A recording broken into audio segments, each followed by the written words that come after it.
नमस्कार दर्शक बंधु आज भिडियो आमर ही चैनल को स्वागत जनाऊँ। आपणक पिला परीक्षा रे अधिक मार्क रखुना कि कौन आपणक पिलार परीक्षा समय रे पाठ पढ़ारे मन लगुना कि आपण आपणक पिला पई व्यस्त होउछंती चिंतारे अछंती जे आपणक संतान परीक्षा रे भल मार्क रखुना बोली तेबे आजिर एही भिडियोटी आपण मानक पाई। आजिर भिडियो रे आमे आपण मानकु कहिबु जे परीक्षा समय रे संतानर पिता माता को निश्चित भावरे एही कार्य करिबा उचित। देखिबे आपणक पिलार सफलता पाख छाड़िबो नाही। तेबे आसंतु भिडियोटी को स्टार्ट करिबा। भिडियोटी को स्टार्ट करिबा पूर्वरु आपणको मोर एतिकी अनुरोध, भिडियोटी जदि आपनको भल लागिबो तेबे भिडियोटी को गोटे लाइक करने सहित भिडियोटी को अधिकरु अधिक शेयर करिवे। आम चैनल जदि आपण माने नुआ थिबे तेबे आम चैनल को सब्सक्राइब करी पाखरे थिबा बेल आइकन टी को दबे दियंतु, जहा फल कि आमर नुआ नुआ भिडियो सर्वप्रथमे आपणको पाखरे पहुँचीबो। जणे नारी 10 मास 10 दिन गर्भरे धरी कष्ट जंत्रणा पाई संतानटीए उत्पन्न करिथाए। आउ सेही संतान जदि उत्तम संतानटीए न बनिबो तेबे पिता माता को बहुत कष्ट होइथाए।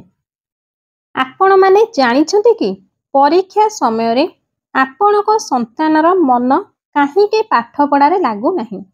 आउ सेथि पई संतान माने खाली दायी नुहंती, कारण पाठ पढ़ारे पिलार जेतिकी दायित्व ताठारु पिलार बापा मांकर मध्य ताठारु अधिक दायित्व रहिबा दरकार।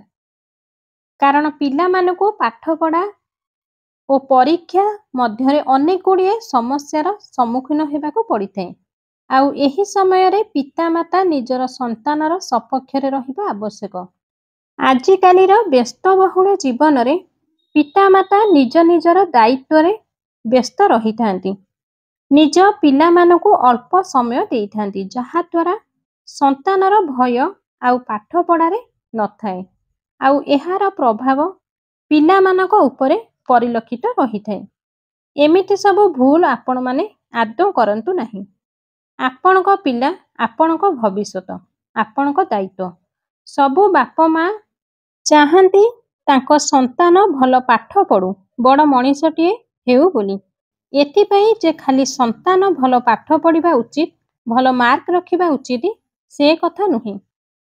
सेथिपाई संतानर पिता माता मध्य अधिक ध्यान देबा उचित, कारण गोटे पिलांकु बाप माँ जेउ भली गढ़ी थांती सेमाने सेही भली परिदर्शित होई थांती।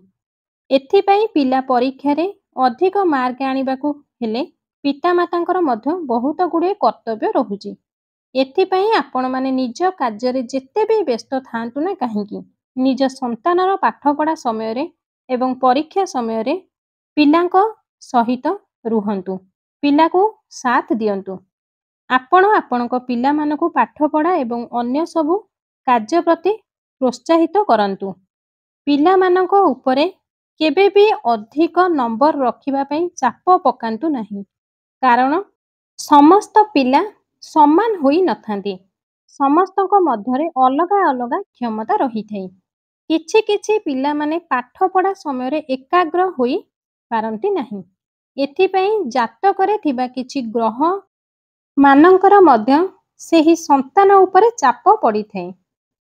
ज्योतिष शास्त्र अनुसारे चंद्र और बुध सहित अति घनिष्ठ संपर्क रही थाए। चंद्र और बुध ग्रह सहित एकाग्रतार सीधा संबंध रही थाए। सबु ग्रह मध्यरु बुध ग्रह सबुठारु सुख और शुभ ग्रह अटे। आजिर भिडियो रे आमे आपनको किछि उपाय कहिबु, जेउ खास उपाय आपण माने करिबा द्वारा आपण माने बुध ग्रह को सुदृढ़ करि पारिबे। एही खास उपाय पई आपण बुधवार दिन असहाय और विकलांग लोकंकु हलदिया वस्त्र दान करंतु एवं किछि खाइबा खाद्य दान करंतु। एहा करिबा द्वारा आपनको आशीर्वाद प्राप्त हेबो एवं आपणको पिलार बुध ग्रह सुदृढ़ हेबो। ଖାଲି ଏତିକି ନୁହେଁ, ଏହା ସହ ବୁଧବାର ଦିନ ଆପଣ ଆପଣଙ୍କ ସନ୍ତାନର ହାତରେ ସବୁଜ ରଙ୍ଗର ମୋତିର ମୁଦି ପିନ୍ଧାଇ ଦିଅନ୍ତୁ। ଏହା ସହିତ ବୁଧ ଗ୍ରହର ମନ୍ତ୍ର ଜପ କରନ୍ତୁ। ଆଉ ସେହି ମନ୍ତ୍ରଟି ହେଉଛି ଓମ୍ ବୁଧାୟ ନମଃ। ଏହି ମନ୍ତ୍ର ଆପଣ ଜପ କରନ୍ତୁ। ଦେଖିବେ ଆପଣଙ୍କ ସନ୍ତାନ ଉପରେ ଏହାର ଶୁଭ ପ୍ରଭାବ ଦେଖିବାକୁ ମିଳିବ। ଦୁଷ୍ଟ ପିଲା ବି ଶାନ୍ତ ହୋଇଯିବ ଆଉ ପାଠ ପଢ଼ାରେ ମନ ବଳାଇବ। ଆପଣମାନେ ଏହି ଉପାୟଟିକୁ ଥରେ କରିକି ହିଁ ଦେଖନ୍ତୁ। ଏହାର ଫରକ ଆପଣ ନିଜେ ହିଁ ଅନୁଭବ କରିବେ। ଏବେ ଆସନ୍ତୁ ଚନ୍ଦ୍ରଗ୍ରହ ବିଷୟରେ ଜାଣିବା। ମାନ୍ୟତା ରହିଛି କି ଯେଉଁ ବ୍ୟକ୍ତିର ଜାତକରେ ଚନ୍ଦ୍ରଗ୍ରହ ଅଶୁଭ ସ୍ଥିତିରେ ରହିଥାନ୍ତି, ସେହି ବ୍ୟକ୍ତି ଅନେକ କଷ୍ଟ ଭୋଗିବା ପାଇଁ ପଡ଼ିଥାଏ। ଆଉ ଜ୍ୟୋତିଷ ଶାସ୍ତ୍ରରେ ଏହି ଚନ୍ଦ୍ରଗ୍ରହକୁ ସୁଦୃଢ଼ କରିବା ପାଇଁ ଅନେକ ଗୁଡ଼ିଏ ଖାସ୍ ଉପାୟ ବିଷୟରେ ବର୍ଣ୍ଣନା କରାଯାଇଛି। ମନେ ରଖନ୍ତୁ, ଏଥିପାଇଁ ଏହି ଉପାୟକୁ ଧ୍ୟାନର ସହ କରନ୍ତୁ। ଉପାୟଟି ହେଉଛି, ଆପଣଙ୍କ ପିଲା ଯେଉଁ ସ୍ଥାନରେ ପାଠ ପଢ଼ୁଛି, ସେହି ସ୍ଥାନକୁ ପ୍ରଥମେ ଆପଣ ସଫାସୁତୁରା ରଖନ୍ତୁ। ପିଲା ଯେତେବେଳେ ପାଠ ପଢ଼ୁଛି, ପିଲାର ମୁଖ ପୂର୍ବ ଦିଗ ଆଡ଼କୁ କରି ପାଠ ପଢ଼ିବା ଉଚିତ।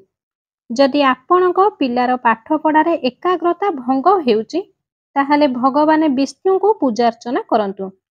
ଏହାପରେ ଆପଣ ଯେକୌଣସି କଦଳୀ ଗଛର ମୂଳରେ ଜଳ ଅର୍ପଣ କରନ୍ତୁ। ଭଗବାନ ବିଷ୍ଣୁଙ୍କୁ ସୁମରଣ କରି ଆପଣମାନେ ଜଳ ଅର୍ପଣ କରନ୍ତୁ।